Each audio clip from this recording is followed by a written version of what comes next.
avait un homme qui étudiait tellement la Torah qu'il n'aidait jamais sa femme à la maison. Alors sa femme, elle en avait marre, elle lui dit, il faut que tu m'aides, j'en peux plus, je suis fatigué. Il dit, mais moi j'étudie la Torah, je peux pas t'aider. Elle a dit, oui, mais moi je suis fatigué. À la fin, ils discutaient tellement, ils se disputaient même sur ça, qu'ils ont été voir un très grand rave, à Bnei Brak. Et ils ont dit au rave, voilà, on a ce problème, je crois que c'était le Steipeler, je ne suis pas sûr, mais le Steipeler, on a un problème. Le Steipeler les a regardé le Havraire et dit, laisse-moi réfléchir la nuit, je ne sais pas, j'ai pas la solution à ton problème. Et le lendemain, on frappe à la porte. On ouvre la porte, le Steipeler en personne, il vient, il dit, ah rave, qu'est-ce que vous faites là? Il dit, je suis venu faire la vaisselle, balayer, et donnez-moi les poubelles, je vais les mettre. Il dit, Shalom, Dieu. Il dit, oui, parce que je ne peux pas décider. Toi, ta femme est fatiguée, on est obligé de l'aider.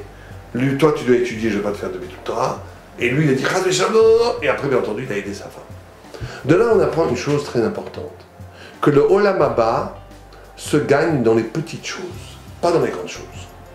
Parce que l'exigence de vérité, quand on fait des grandes choses, c'est magnifique. Étudier la Torah comme un ange, il n'y a pas mieux au monde. De donner une très grande somme d'argent pour construire un hôpital, magnifique. De supporter un collègue, sublime. Tout ça, c'est magnifique. Mais tout ça, on a presque sa récompense dans ce monde-ci. Parce que ça nous grandit. On voit la grandeur. Il y a un effet de levier spirituel. Alors que dans les toutes petites choses, aider un homme qui est fatigué, sacrifier de son étude pour que l'autre aille un peu mieux. Une fois, le Raphaël de Brice, qu'on l'attendait, tout le monde pour le Kol Nidré, un des sommets de la vie spirituelle de l'année, il n'est pas arrivé. Et à un moment donné, au bout d'une demi-heure, tout le monde se demandait où il était, et une almana, une veuve, a dit non, il ne va pas venir. On dit pourquoi? D'où tu sais qu'il ne va pas venir? Non, parce que j'étais en train de pleurer, je l'ai rencontré, il m'a demandé pourquoi je pleurais. Et ben, je lui ai dit parce que mon mari n'est pas là et je suis obligé de garder les enfants à la maison, et j'aurais tellement voulu aller au Kol Nidré. Le Raphaël de Brice lui dit mais va au Kol Nidré, moi je vais te garder les enfants. Et donc, le fait de faire des petites choses, du chesed, d'aider, des petites choses, de sourire à quelqu'un qui est malheureux, même si ça me coûte un petit peu de temps, et ça n'a pas l'air d'être de grandes choses, c'est là la clé pour gagner l'éternité.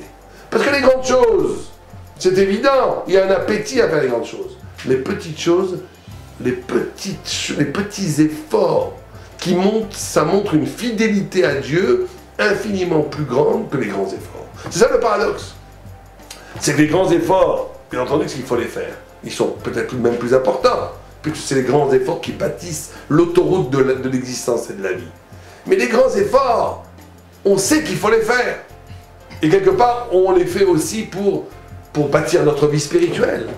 Mais là, dans la fatigue, dans l'oubli de l'exigence, dans une petite table de Shabbat, où on a envie de se relâcher, faire un petit peu du Lachon Hara, ou bien quand quelqu'un fait du Lachon Hara, qu'on n'a pas vraiment envie de se fâcher avec lui, on va lui dire « ne dis pas ». C'est là où l'épreuve est vraiment forte. Ah, ça a l'air tout petit, c'est parce que c'est petit que c'est beaucoup plus grand. Et donc, il faut se méfier des petites choses, des petits défis, des petites épreuves, parce que ce sont là la clé de la réussite d'une existence spirituelle ou pas.